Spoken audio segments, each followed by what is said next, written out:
Hello everyone. तर आज होत्या वाडेगव्हाणला सवासणी, त्यामुळं मी, आत्या आणि हर्षू आम्ही तिघच जण आलो होतो.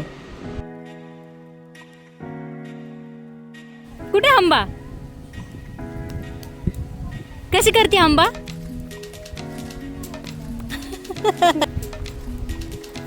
कुठे आला हर्षू तू?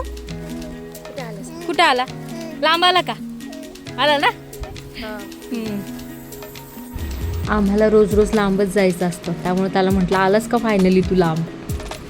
ॲक्च्युली दीदी आणि मीच येणार होते, पण दीदींना अचानक कार्यक्रमाला जावं लागलं, त्यामुळं आत्या म्हटल्या आपण दोघी जाऊयात. आम्ही तिकडे पायी पायी चाललो होतो, कारण त्यांचं घर डोंगराच्या इकडं होतं. मोठी गाडी मावशींच्या घराच्या इथंच पार्क केली होती. हर्षू बराच वेळ चालत होता, नंतर त्याला उचलून घेतलं मी, आणि हर्षूने सुद्धा छान छान दूध पोळी खाल्ली तिथे.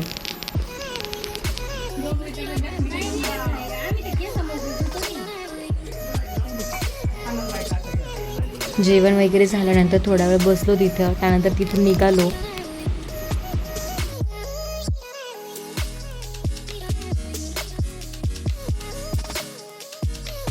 हर्षूची आत्या त्याला फर्स्ट टाइम भेटली होती, त्यामुळे त्या त्याला खाऊला पैसे देत होत्या आणि पोरांनी घेतले पण लगेच.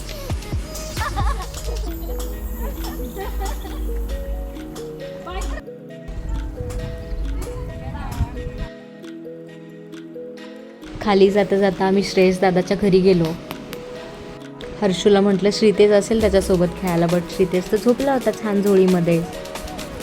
त्यानंतर थोडा वेळ बसून आम्ही लगेचच जायला निघालो घरी. इथे बघा किती चिखल आहे, माझी चप्पल तर अडकून बसली होती चिखलात.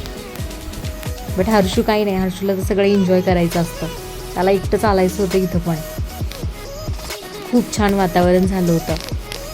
श्रेया दीदीची उद्या एक्झाम होती, तरीसुद्धा ती आमच्यासोबत आली आणि तिने आमचे असे छान छान व्हिडिओचे क्लिप्स घेतले. श्रेया दीदीला बाय बाय करून आम्ही निघालो घरी जायला.